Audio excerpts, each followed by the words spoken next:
Hoje eu vou falar sobre a psicanálise e envelhecer. O envelhecer físico. O envelhecimento do organismo como um todo se relaciona com o fato das células somáticas do corpo começarem a morrer, não serem substituídas por novas, como acontece na juventude. Isso está ligado, entre outros fenômenos, ao envelhecimento celular. Envelhecer emocionalmente. Você já parou para pensar em quantas sensações e sentimentos tem durante o dia? Raiva, alegria, tristeza e medo são as emoções básicas do ser humano, portanto, provavelmente elas não estão presentes na sua rotina. Mas caso você não tenha um controle de suas emoções, ocorre um desgaste levando ao envelhecimento emocional. Quando falamos em envelhecer, é comum as pessoas pensarem primeiro em doenças, pele enrugada, falha na memória, perda de mobilidade física, entre outros. Contudo, as emoções também acabam sendo afetadas ao longo da vida, se você não souber como lidar com elas corretamente. Durante a terceira idade, surgem sentimentos de solidão, tristeza e preocupações com a saúde física, por exemplo. Assim, quando essas questões não são tratadas, os idosos podem desenvolver transtornos mentais como a depressão. Segundo dados da Organização Mundial de Saúde, a OMS, a depressão é uma doença que atinge 4,4% da população mundial e 5,8% dos brasileiros é um dos sinais de enfraquecimento emocional. Psicanálise na terceira idade. A velhice é olhada atualmente como uma etapa de vida de nossa vida, onde cada esforço é considerado como atitude produtiva. Infelizmente, isso retrata a percepção pobre de um grupo, limitando toda a potencialidade que os idosos podem ter. Conceito de manto da velhice. Precisamos ter em mente que a terceira idade não se trata apenas de um estado cronológico, ela também possui categoria social, sendo vista como ponto de referência para a consulta. Claro, isso depende diretamente da cultura, que é alimentada dentro de uma região. Quanto mais evoluído um ciclo social, mais o idoso passa a ser valorizado. Idoso e a cultura. Isso fica visível nos tempos passados, onde o idoso era visto e considerado como um sábio. Sua vida servia como centro de experiências e vivências que condensam um conhecimento amplo da sua vida. Entretanto, isso não permanece tão facilmente no imaginário dos dias atuais. Os idosos são vistos como incapazes, dependentes e sem condições independentes. Corremos a vida inteira, atrás sei lá de quê.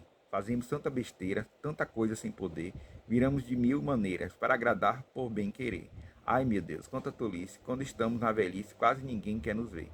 Dinário de Fátima. O idoso e sua subjetividade. Por causa dessa visão se originava uma crise muito aparente da identidade do sujeito. Assim os idosos passaram a se sentirem diminuídos e desvalorizados, felizmente com razão. É bastante evidente a rejeição proposta diariamente pela sociedade. Mesmo assim, a população idosa continua a aumentar a sua expectativa de vida. Alguns utensílios para membros da terceira idade. A terceira idade é tão repudiada pelas pessoas por conta da situação comum que os idosos vivem. O corpo envelhece e não continua tão flexível, jovial e disposto como se espera. Por isso que muitos investem em tratamento e intervenções para dar conta da autoestima nessa época. A ideia é fazer de tudo para evitar.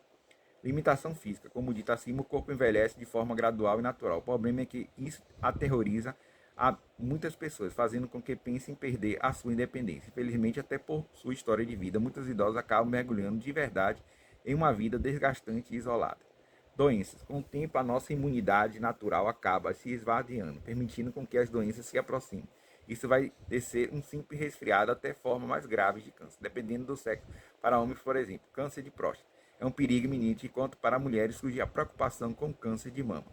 E sem contar os males comuns da idade, como osteoporose.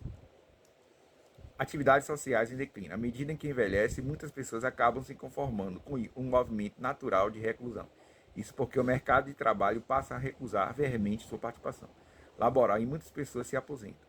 Nesse contexto, algumas pequenas crises são construídas, como a perda de libido para alguns, e até os eventos sociais perdem lugar. A importância da psicoterapia na terceira idade. A psicoterapia possui vala extrema quando chegamos até a terceira idade. Nessa altura do vida, olhamos para trás e fizemos um balanço de tudo aquilo que realizamos.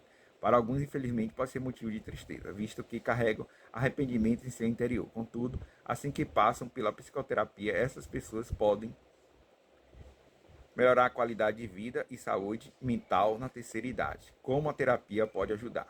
Reaprender a velhice pode ser um obstáculo por si só à própria vida. Nem todas as pessoas conseguem responder de forma adequada às limitações existentes em seus corpos. Com a terapia, você reaprenderá a ser você mesmo, mas descobrindo novas potencialidades e habilidades. Ademais, cabe um conselho: respeite seus limites atuais. Terceira idade. O termo terceira idade surge nos anos 60 na França, como expressado nos novos padrões de comportamento e expressões corporais, sobretudo. de expressões de subjetividade de uma geração que se aposenta e envelhece ativamente associada ao lazer, autonomia e autossatisfação, através do qual a experiência individual de envelhecimento pode ser partilhada, levando questionamento às imagens estereotipadas da velhice. Adaptar. Caso não acredite que se encaixa em uma posição, tente outra até conseguir. A ideia é que aprenda a se adaptar com tudo que é novo ao momento. Por tanto tempo de vida, nos acostumamos a agir e a pensar em um determinado padrão. Quando se chega tão longe, é preciso ser flexível e moldável. Yoga na terceira idade, nunca é tarde para começar. Libertar-se. Ao longo do tempo também acabamos criando normas pouco ajustáveis aos novos padrões. Isso dá margem para que acabamos ficando em uma zona de conforto bastante limitada. A psicoterapia intervém para nos libertar de amarras autoimpostas e bastante minimizantes. A construção é feita de dentro para fora. Sexo na terceira idade. Sexo na terceira idade. A sexualidade é um aspecto presente em todas as idades. Mais do que a relação sexual, envolve identidade, a orientação da atração sexual, afetividade por meio de atos e também de pensamentos e imaginação. Por isso, não importa qual idade, a sexualidade vai ser sempre parte da vida. É preciso chegar ativa à terceira idade, não aumentar o envelhecimento, mas encará-la como uma celebração da sabedoria. Alexandre Kalak. A idade não depende dos anos, mas sim do temperamento e da saúde. Uma pessoa já nasce velha, outras jamais envelhece. Isso é psicanálise e a terceira idade.